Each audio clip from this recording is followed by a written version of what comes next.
Hello and welcome back to another build video, and this is going to be the third part of the series about building the Macchi C.202 Folgore from Italeri in 1/32 scale. Now I know that in the past I said that it's going to be just a 3-part series, but apparently I was wrong. This assembly was such a large endeavor. I should say it's not just because it's 1/32 scale, but in terms of the content, so I thought, you know what, let's have it separate, and then the last one is going to be about the painting and whatnot. So let's get right into it then. But before we do any kind of assembly, let's see how I paint this magnificent wire in black, which holds the seat belts in place. And of course, what kind of world we will be living in if I'm not going to rant in the first 2 minutes of this video about this kit. And it is because this rear wheel is not too great. This is the one that you should use according to the instructions, but you can see that the hole in the middle is quite off center. Luckily, they have another wheel in there, this one, which is quite nice. It has a centered hole and does the job perfectly. I don't know that this is for the earlier version of the Macchi C.202. Anyway, I did use this instead of the other one. And the instructions doesn't say anything about this wheel, so what I would assume is that it is going to have some relevancy later at some point when they decide to make another version of this kit, probably for something older than the series 12 or 11. And now that we have assembled it, let's cut it in half. This way I can paint this separately than the whole plane, as you have to put this in during the fuselage assembly because there is no other way. As you can see, those 2 pins on the sides that will go into the fuselage halves. Of course, the work is not done yet. After cutting it in half, we are going to drill 2 holes, well, one each side, and use a brass rod to aid the reassembly. Now here you really want to take it slow and make sure that you are not off center or anything. And also another good advice would be to use different sizes of drill bits. So first you start off with the smallest one and then you go up and up. I think here I use like just 2 or 3, well, depending on the hole size and the size of the plastic and so on, you either use less or more.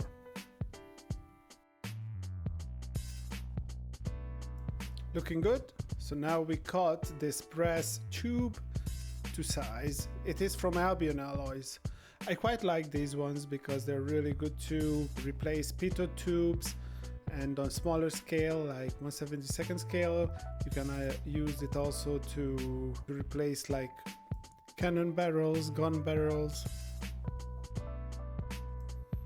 And before we dedicate ourselves with super glue, let's see if it fits nice. Yeah, it's good. Let's super glue this into the lower half so that we have something to hold on to when we are painting the wheel. And before we would go and assemble the 2 fuselage halves, one other thing that we have to do is to cut out the hole for a shroud or a cover, I would say, which is in front of the rear landing gear. I don't know its real purpose. Probably it's either aerodynamic reason it's there, or perhaps to shield the landing gear from getting dirt into it or other, or maybe all of these things. I haven't checked, but I assume that the earlier version of the Folgore than the series 12 don't have this necessarily. So you could build an earlier version without this cover, I guess.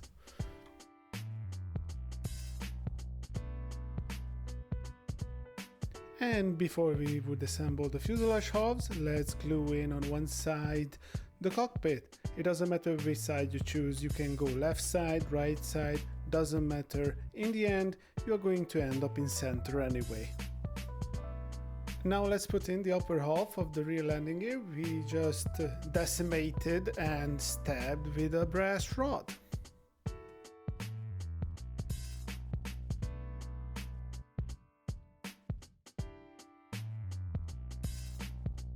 And finally, we have arrived at the main assembly, which is putting the two fuselage halves together. Now, I will give credit to Italeri at this point, because the fuselage halves fit really good and there are no gaps. Well, not here at least.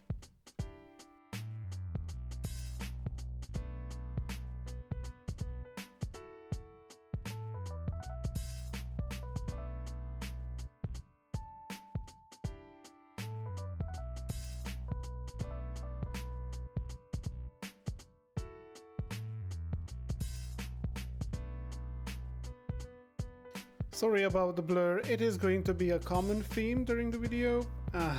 I just still have to get the hang of it, of being able to focus on building and being able to focus with the camera. During the assembly I did use some Tamiya masking tape to hold the fuselage halves together, although I'm not a common user of this kind of method, as I think that the Tamiya extra thin cement is really fast gluing things together. Although if you use something different like Revlon contactor glue or something, those dry much slower, so it is advised to use some masking tape to hold the two pieces together.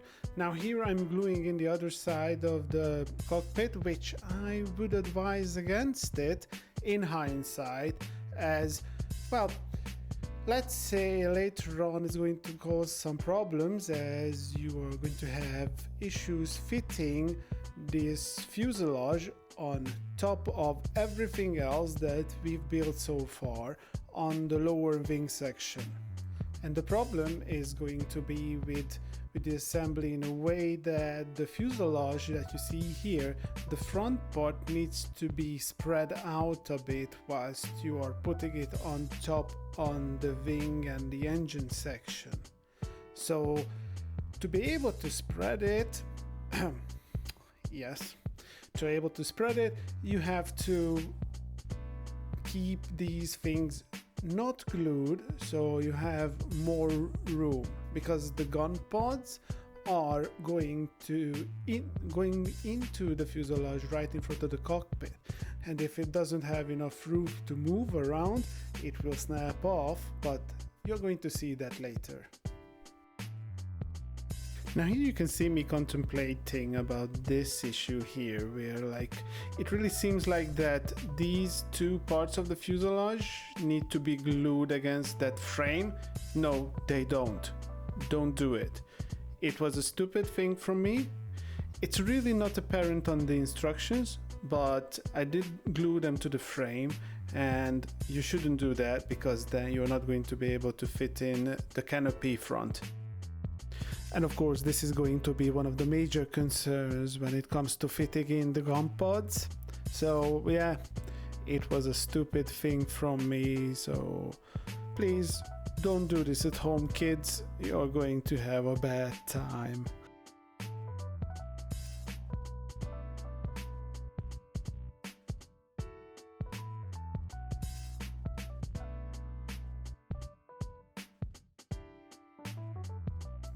Now here I borrowed the stand from my Reggiani 2000 GE build to place the magnet in its correct position. As you can see, I've used some super glue to fix it in and just testing if it looks good.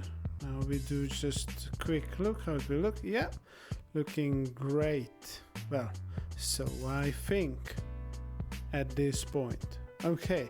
Now comes the fun part. Look, I'm trying to spread, it doesn't move. No, it's just doesn't give, and it's going to snap. Now, there we are.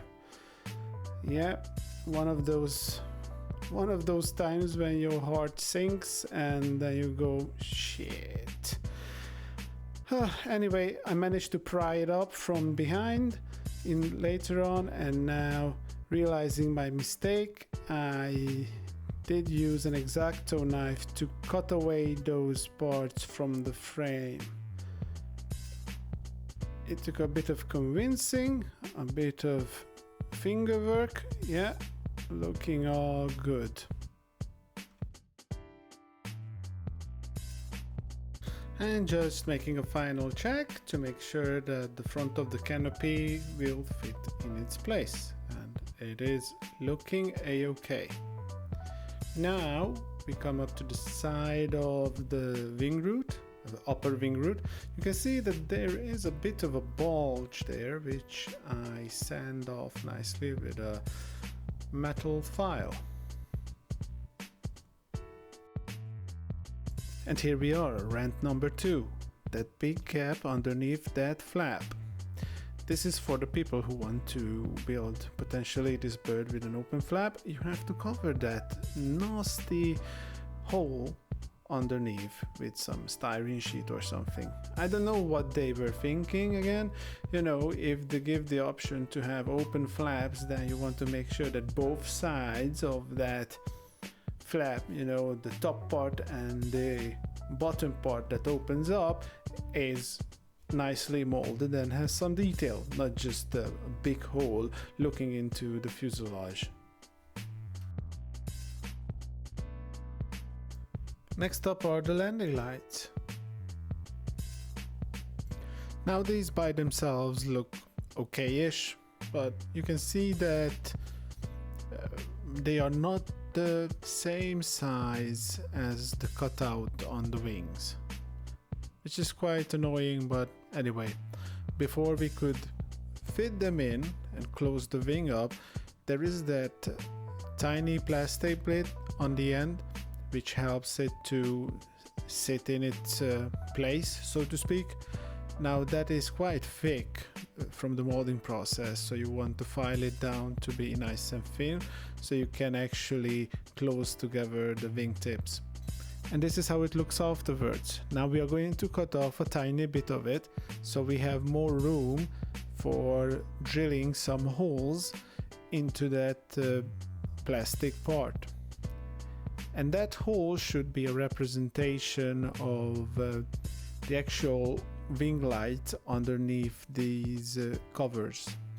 Now, I saw this technique done by others here on YouTube, but I thought that, well, not thought, but I should say I never had the guts to do such thing on smaller scale like 1/72 or 1/48, because these pieces, if there are any, they are quite small. But I thought with this 1/32 scale bird it's going to be alright, and it's not going to be such a big hassle. Anyway, here I am drilling, and all advice I can give here is really just to take your time and make sure that you are in center and that you are not over drilling it and drill through the plastic itself. We just want to have a tiny bit of hole in there, just like that.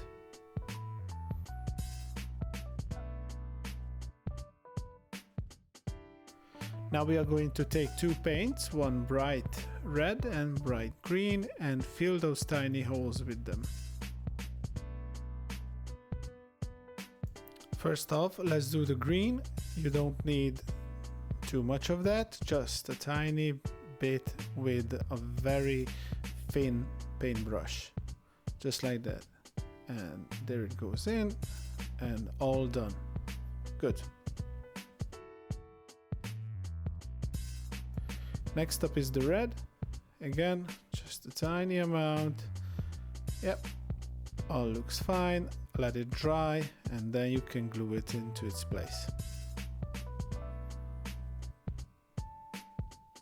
See, it is just a tiny change, but it can make a lot of difference. Now I'm going to glue the lights in place, but here you're going to see me do an oopsie with the Tamiya Extra Thin. And here it comes, and there it flows. This is what you get when you don't pay attention how runny this kind of cement is, and just flows under your fingers and between the plastic. And when you have something like this clear part, it can fog it up real nice. And I assume we've all been there in the situation where you are gluing all the things together, not realizing that the extra thing can just run through all the nice panel lines and manage to go under your finger, which happened to me, well, not a lot of times, but often enough to remember it. But let's not waste any more time talking about Tamiya extra thin cement. You might wonder how good the wings are. Yeah, they are good, they fit together well, no negatives I can bring up here. Now that we have all the wings assembled, let's put in the flaps. As you can see, I am going to use it closed for the reasons I previously mentioned. You might have noticed that nasty gap between the fuselage and the lower wing part, where the big ass radiator is going to be. Well, that is the end result of the fitting issues, which I of course caused myself, so I'm not going to fault Italeri for that. Well, except the build process is a bit weird, but anyway, it was my fault.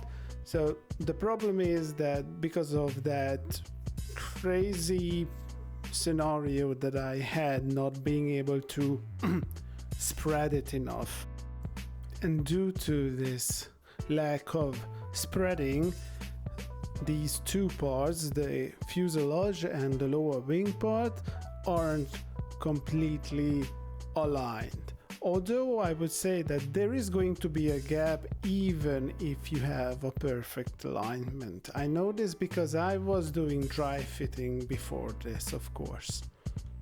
Moving on, let's put the ailerons in place, and I should give another positive note for Italeri here. They are fit quite well, they just fall into place and they are not even going to move at all. Yeah, another positive one, well done Italeri. Let's put the other one in.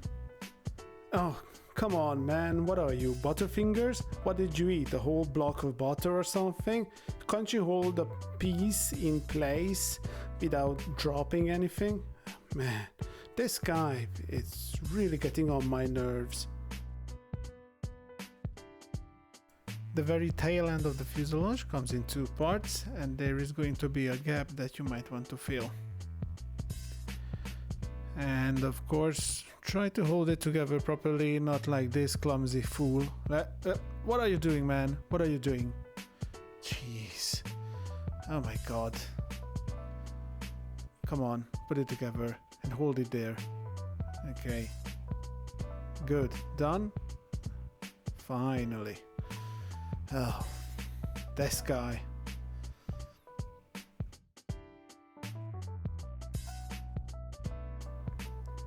Don't pitch it over there. Some people just can't learn, can they? Okay, so now we are going to put on that shroud I was referring to at the very beginning. So that goes on there, that's going to be in front of the rear landing gear. And just a tiny bit of glue and it fits in place quite well, I should say. I was surprised. Now the instructions would recommend you to glue together the radiator, the smaller one which goes into the nose cowling, or like the bottom of the nose.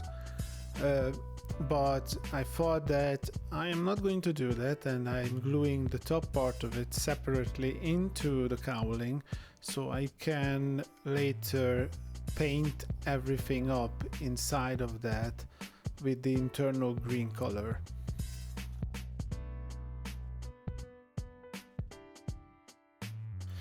Now, because the fitting of that is not perfect and there is some gap, like tiny amount of gap, I use some sprue glue to fill that up. Just a tiny amount is enough to do the trick.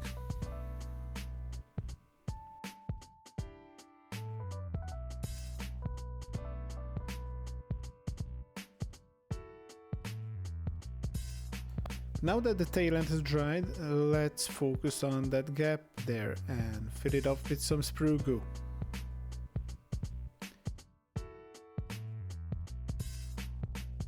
So let's focus our attention on the stabilizers. Let's do the horizontal ones, which come in two parts, a top and a bottom one. The fitting is quite nice, they just slot together nicely, there is no problem at all. I should mention here that the kit provides you two different versions.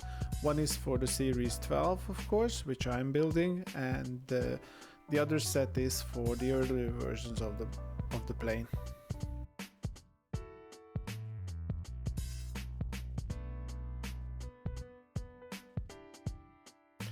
Here I'm just cutting off and preparing the main radiator underneath the fuselage to be assembled. It just comes like two frames that you glue together, and then the rest of it is PE sheets, which I'm not a big fan of, especially that you can see through, but you will see it later.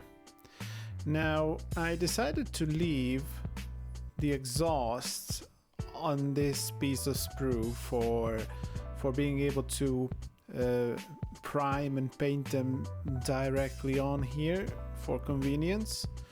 And I should say, initially I thought that they are quite nicely molded, but I was proven wrong again. If you take a closer look, although I'm going to show you in a close-up soon, it has really nasty sink marks on top, which is come on. See all those tiny holes? Well, not all of them, but the majority of them have sink marks. There we go, a nice close-up shot of the ugliness. Yeah, you want to take care of them. It's just horrible, really bad molding.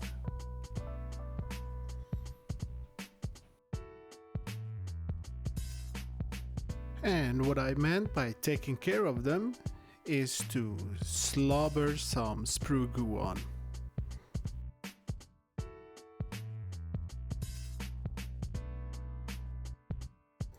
And just for some advice, don't do that. See that big blob on the fifth one? Yeah, that's just too big and it will take a lot of time to cure and harden. Just put it on in layers. And here I'm cutting out all the parts for the main radiators. You can see this is like free set for each side, and well, to give my honest opinion, this is again PE that is pretty much worthless. They could have done this easily with good molding and just maybe have the top PE part which has that X, or should I say cross section on there, but the other two, which are the grills, yeah, those could have been molded into the plastic, no problem at all. And actually I might have messed it up a bit as I put in the PE sheets, because seemingly there is a bit of a size difference between the two ends of the radiator, and that also shows in the size of those PE sheets. This means that, as you can see, that like this PE fits in there quite loose, whilst on the other side I do have a bit of problem to fit it in, because it looks like that it's that there's a bit of an overhang. But in the end I still assembled it, and to be honest, it is going to be out of sight well enough not to really make a difference. So instead of, you know, trying to take it apart and something, I just left it as it is. Anyway, don't beat this guy right here, you know, and just double check what you have to glue and where, and I think you will have a much better time than he did.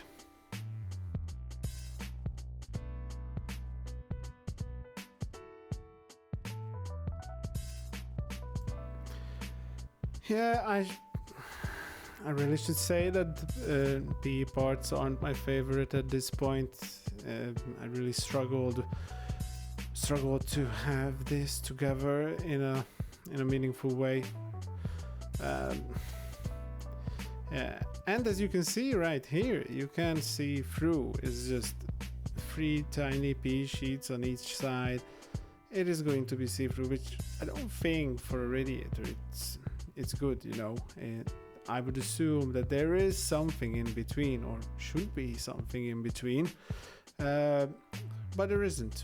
Well, at least not in the kit. You could probably fix this issue putting like a styrene sheet behind it, I guess, and that will help with this issue.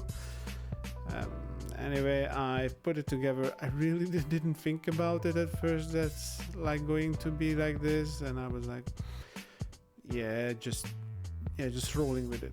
But I still could have, took off at least one part of the sheets and then find some kind of plastic to glue in the middle, to fill that in. But I just left it as it is.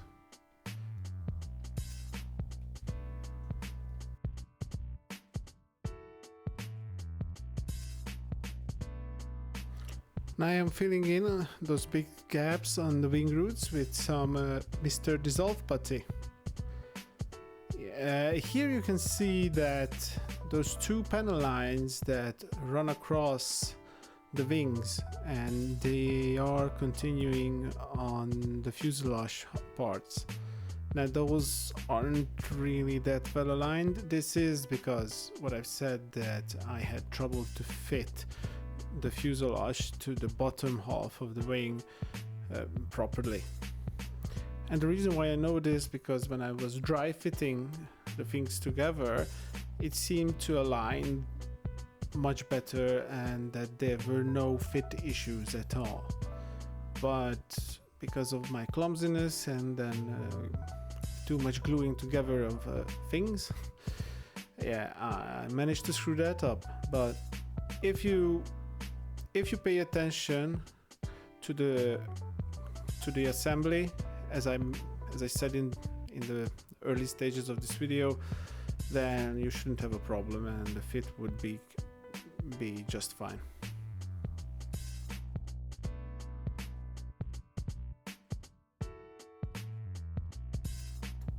Now that I let the filling dry for a good 20 minutes, half an hour or so, I use some lacquer thinner to clean off the excess.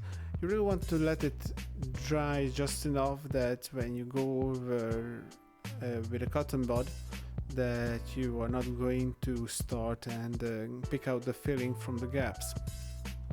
Now I know that some people would use masking tape on both sides of the gap that they want to fill, so they have less things to clean up afterwards. That's a good method as well.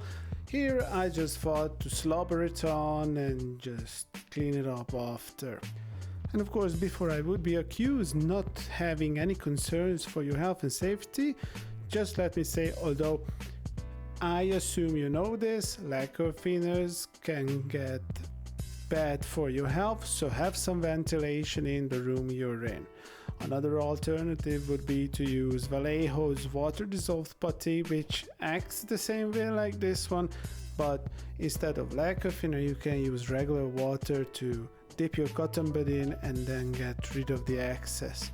The only downside that is, I think that it's much easier to wipe off more of that putty than with this one. So there you want to be a bit more gentle and not ham-fisted. Now here I'm gluing the cover for the cannon pods in.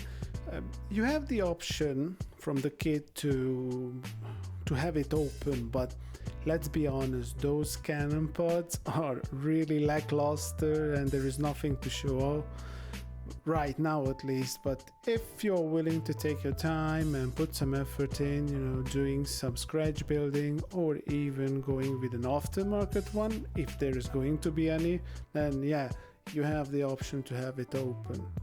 But for me, it's flight time, baby, so let's close that in. And of course, you might see that it has a bit of sinkage into the fuselage, which I was thinking how to solve, but then I looked at reference pictures and they can be a bit misaligned, so I left it as it is. And here is the bottom cowling painted up in the inside.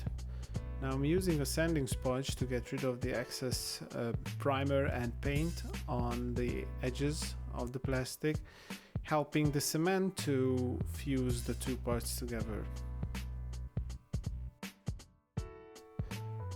The piece fits well into its place. The only issue is that big gap you will have on both sides of it, which I did fill in with sprue glue later on.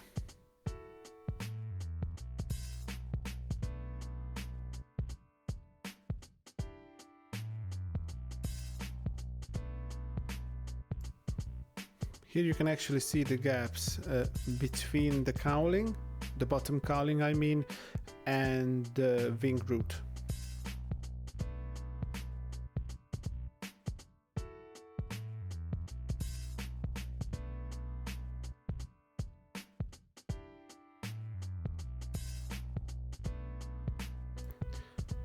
I am sorry for the out of focus thing, which is quite a common theme with me and with this plane in general, because as I started to assemble it, it is just so big for its own good, really. And a lot of times the camera starts to pick up something else, like as you saw with the wingtip, instead of actually showing the place I was gluing. But let's focus on the next step right here, which is gluing the front cover of the engine in place. Now this one had a lot of ejector pin marks on the inside, which were filled in, sanded, and so on and so on, and eventually I painted the inside of it with the internal green that I had. And here now I'm gluing it to the frame.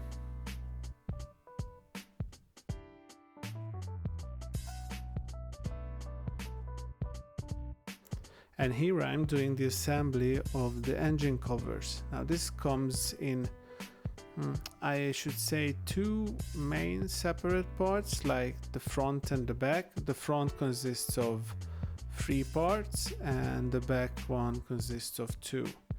And the thing is that these here would have really benefited of some kind of jig at least to put them together. And they don't even have locator pin marks or anything. So the 3 front ones do fit together because they have these grooves and overlaps, but the other 2 on the back, which you see me gluing now, in the middle section, they don't have any kind of aid to fit them together. So as you can see, I am trying to align them with hand. And funnily enough, by the end of it, I did pry them off from each other, so now I have 2 separate pieces, a front part and the back part.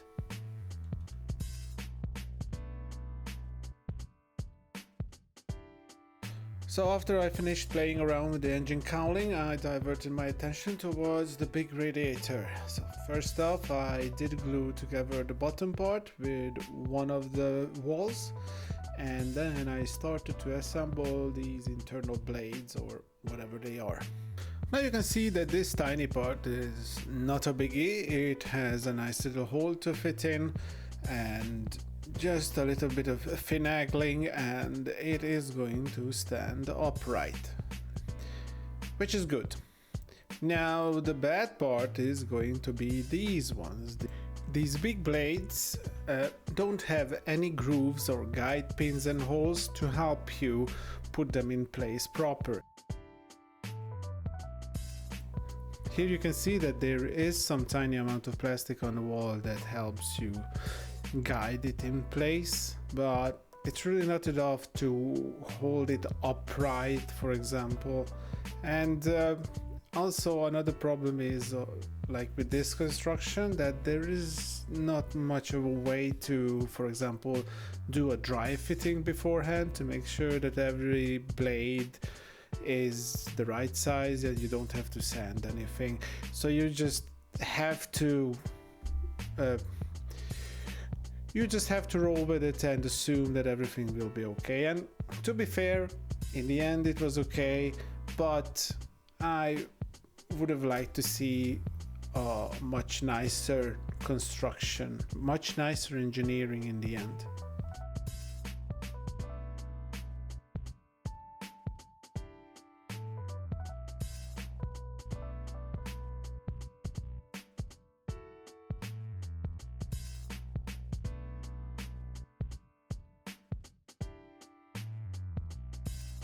And after putting that aside, I focused on the smaller nose radiator. And this one is a much easier construction in many ways, although you have that PE blade that I'm just positioning right now that is a bit weird. You have to put together two PE sheets to make one. I think that this is again something that I think it could have done with plastic, because you saw the previous blades on the big radiator and they aren't really thicker than this one. So I don't know why like this is PE and not plastic, because this could have been easily plastic as well. But on a positive note, you can see that here they managed to put in nice grooves in which this slots into.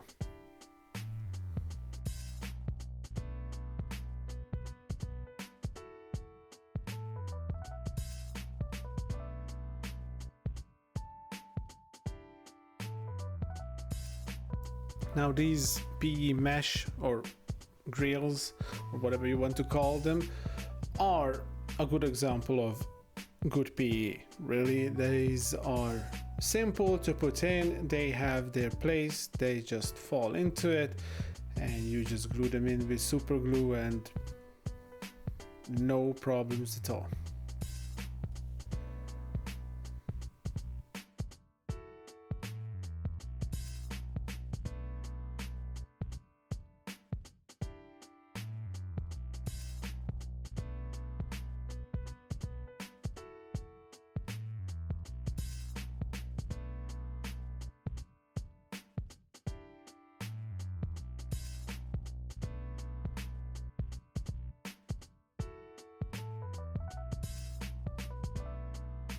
But there is no life without suffering, is it? And you can see that this part is not really the same as what you see on the instructions. It just falls through. Instead of what the instruction says, that it should slot from underneath into like a groove, but it doesn't. So what I did is that I used some masking tape, glued it on the bottom to hold this little piece up whilst I'm using some Tamiya cement to glue it in place.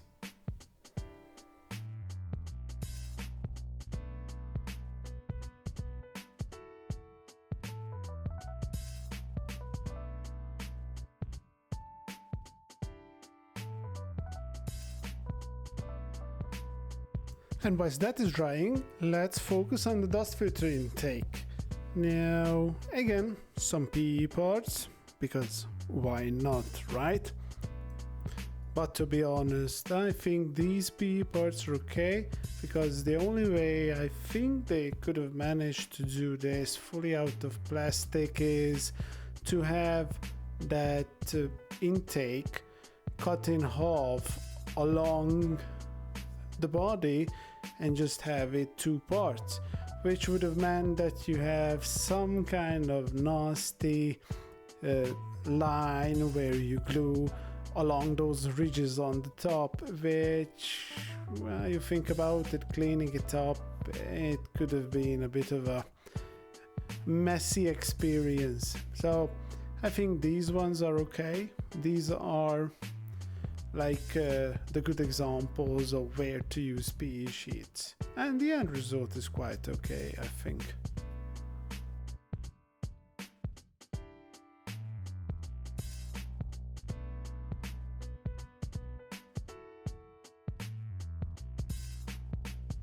But after some good news, let's have some bad ones again, because why not? You see those tiny, faint rivets? Yeah, those are quite bad in the sense that they are not really going all the way, and on one side they are better than on the other. Like for example, you can see that these rivets are much nicer, they go all the way until it, but like there is a missing spot, and then there are some few going up. Sorry about the focus loss, I am bad at it, I know, you don't have to tell me in the comments. Okay, so yeah, so you can see that there are quite a few rivets missing, and at the end they are just non-existent. And on the other side, come on man, do it. Okay, there we go. You can see the rivets are way smaller and way more non-existent, and it's just like all gone at that part, none of it. So yeah, I just sanded them off in the end. I did try to do it with a riveter, but the thing is that in 1/32 scale,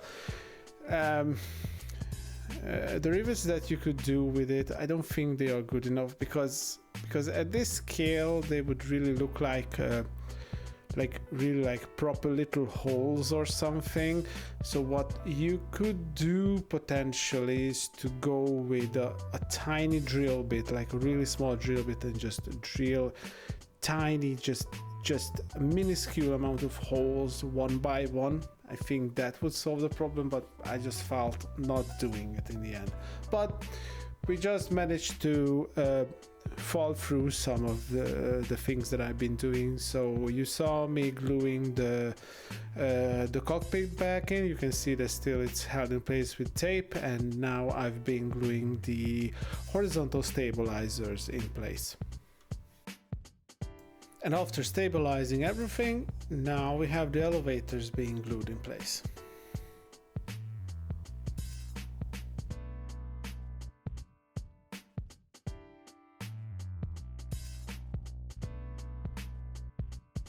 And you saw with this cowling, well, the back of the nose cowling, that there was some gap between that intake. I don't know, I wouldn't call it an intake, but like that small part in the middle that was falling through. So there were some gaps that I had to fill in with sprue glue, and now I just give you an example how I cleaned up with a fresh X-Acto knife blade and with a bit of patience, really. And this is close to the end result, I guess. I did use a bit of a sanding sponge to get rid of the rough surface, but I think it's a good enough result in the end.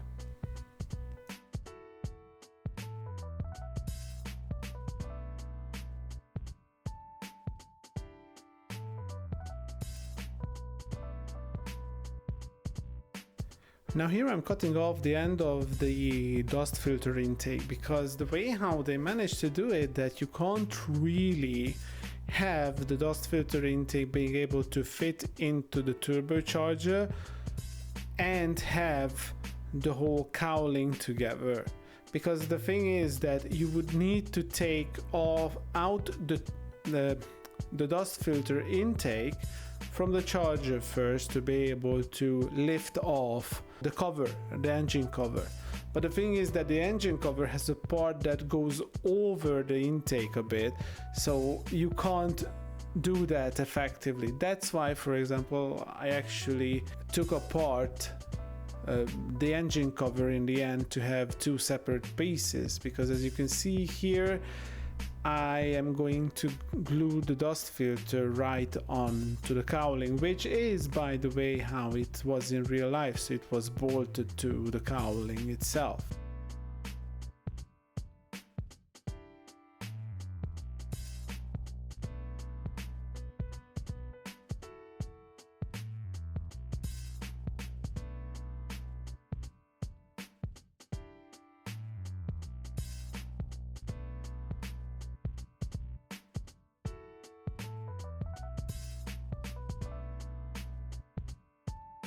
And this is the piece that I was referring to, this shroud kind of thing. This really goes over the intake's big tube. And so either you glue it to that and then you're going to be able to pull out the intake in itself and then have the whole engine cover in all the 5 pieces, being able to lift it as one big part, or you take it separately, but you have the dust filter and the intake glued to the cowling itself. So I went with the second option.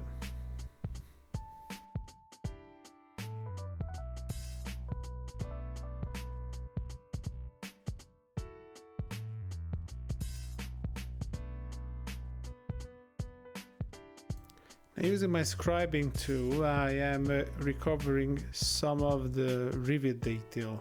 Well, that tiny amount of rivet detail that you can find here and there on this model, because there is not much of it, I will tell you that.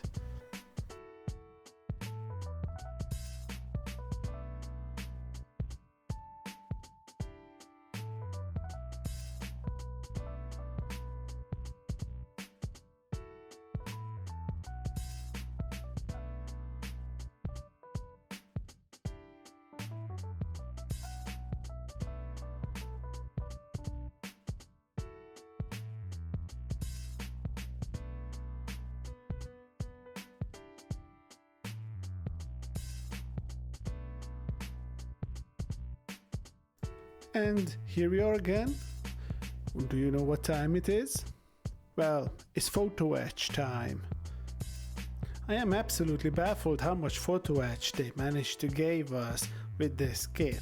And as I said many times before, some of them are okay, some of them are, I think, over the top and it should have been just plastic. But anyway, these ones are okay, I guess. They do look nice-ish to have some raised detail on the wing roots, but I can see how this could have been done with plastic much nicer.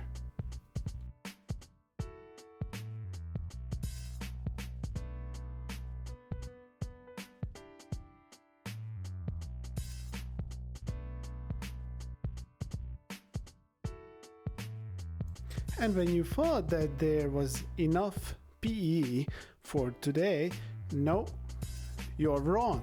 You have more. Like for all the flaps and ailerons, where you have, well, looking at reference images, these are probably like these small covers which will bolted to the wing to cover up the mechanical exposed parts of the ailerons and the flaps and such. These are quite okay actually. This is a bit of an extra detail on the wings, and well, you can see from the video that it definitely needs some detail, because there is not much of that. But let's move on. This one here, you can see that you have the panel lines and the rivet detail in the plastic, but they still give you a PE sheet to put on top. Well, I was actually contemplating to use this or not, but in the end I went for it and said, well, they gave it, so I might as well use it. Although I should say that there are some really tiny parts which I didn't use in the end, because I think it was just like over the top and really unnecessary. These ones still fall under the it's okay, I guess, but not really necessary. So if you don't want to use it, I can understand.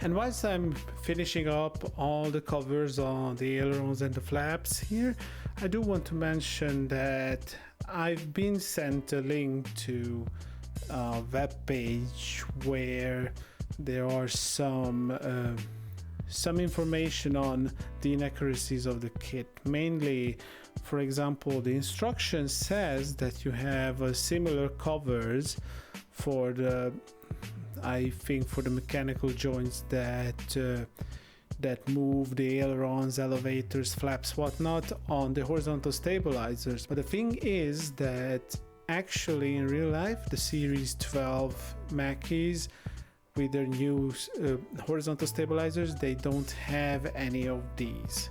So just to keep an eye out, I will share the link in my description. So if you want to go full-blown realism, you might want to read that, because it's a good source of information when it comes to these things. So for example, that's why I really didn't even bother to put these little tiny PE sheets onto the horizontal stabilizers, because there aren't any. Not that I'm a big rivet counter or anything, I don't really care, but I just saw, oh, less work, great, and then I'm not going to do that.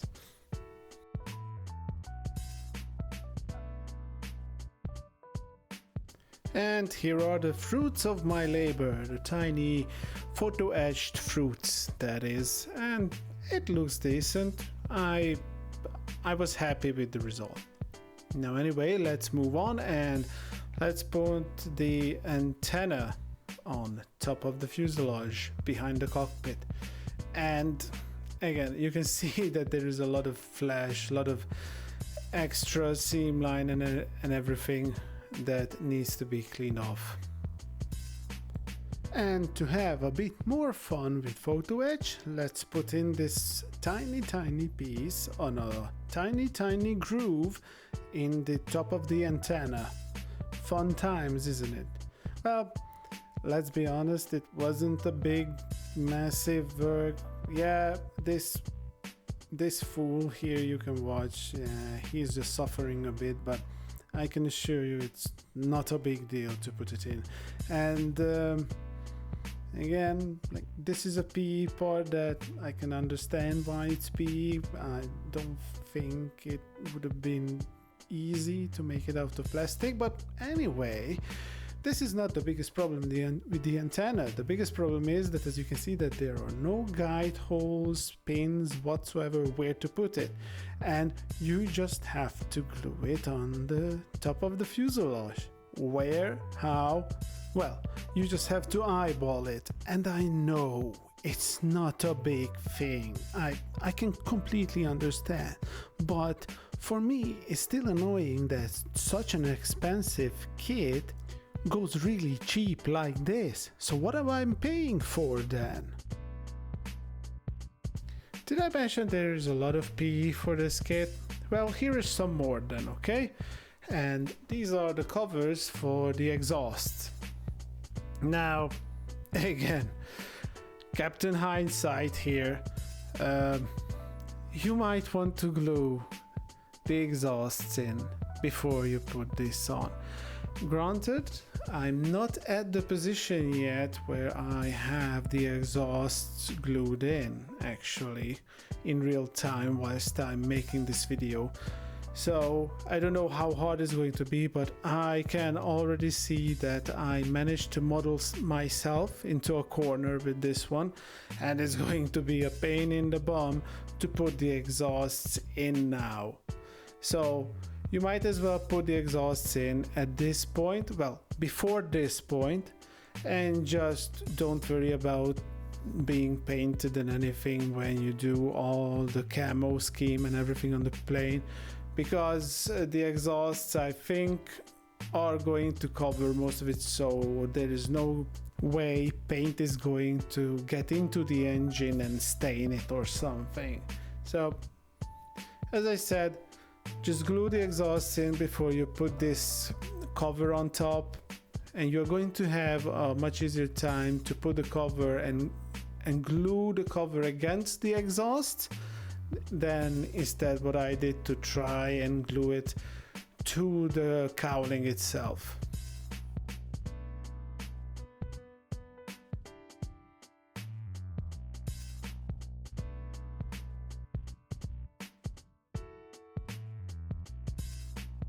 Now here I'm just showing how I managed to fill the gap with some sprue glue and some patience that I had between the fuselage and the wing root, which was quite annoying, but during the process I did lose a bit of rivet detail, but I said that it's a small price to pay and it's not going to be too prominent because you will have a massive radiator intake on top of it.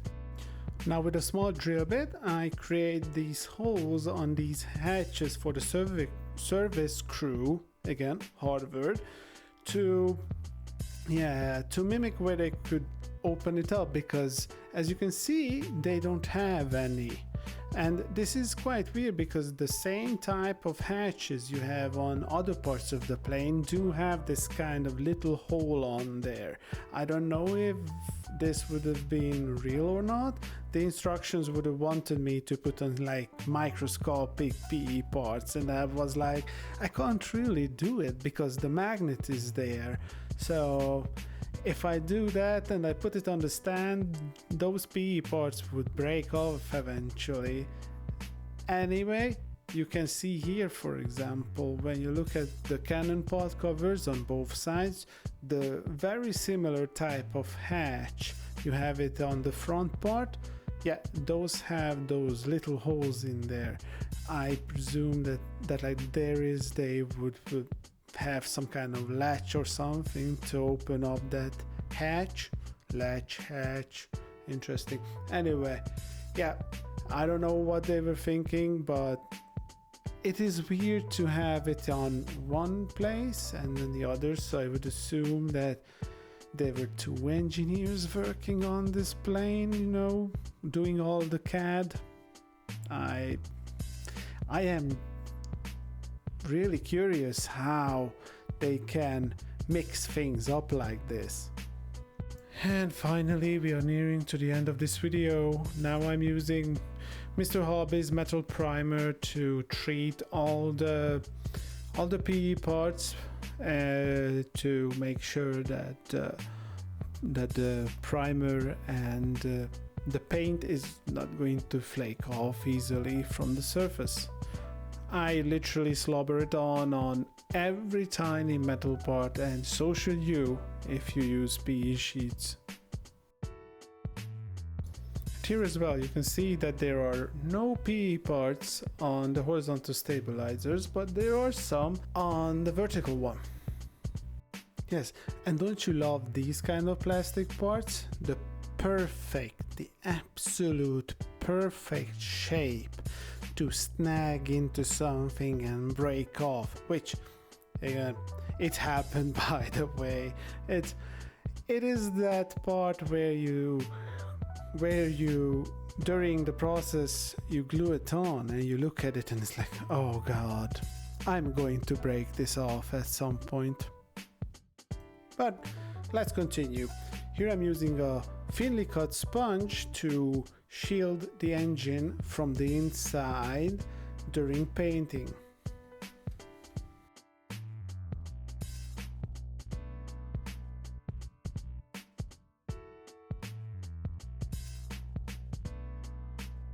And now let's put on the cowling.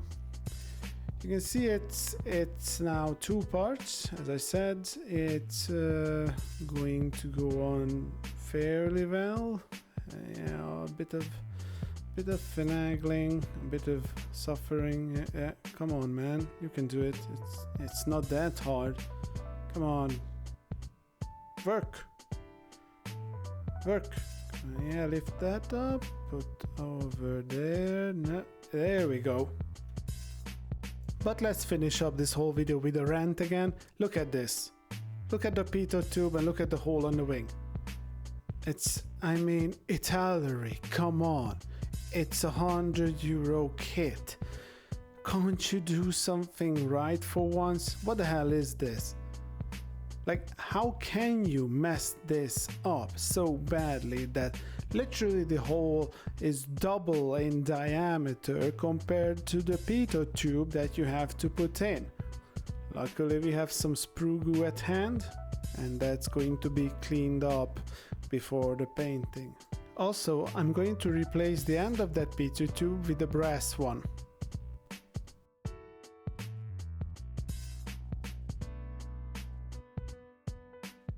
So here we are, the finals, and we have a fully assembled plane. You can see this is just the sneak peek how it looks fully primed with gray mission models primer. The rest will be in the next video.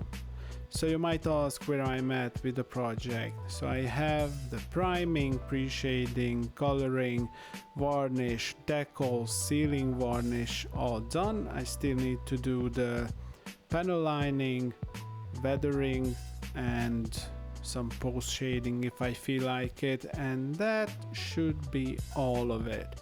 I should mention that the decals are fantastic. Cartograph made an exceptional job with them. They were thin but sturdy enough not to rip and tear anywhere, and they were reacting to microcell fantastically, so they conformed to the surface beautifully. I had no problems, no silvering whatsoever, and after I put on the sealing varnish on top, you can't really tell what is decal and what's not. It's just amazingly good stuff. So thumbs up for Cartograph. And about the time when it's going to be done, well, I will try to find more time for this one to get over to the finish line, because truth be told, I really want to work on something else. I love the Macchi C.202, but as you saw, there were so many problems that it just kills the mojo a bit, doesn't it? Anyway, as I said, I will try to be faster. Let's say 2 or 3 weeks time is a good deadline. I think it does give some wiggle room for me, but I will try my best to get it out sooner to you guys. And of course, in the meantime, please leave a like, subscribe, leave a comment if you want, even if it's a bit of a criticizing one. That's not a problem, but please choose your words and don't be nasty to each other especially. And that's it. So as I say in the end, see you on the next one.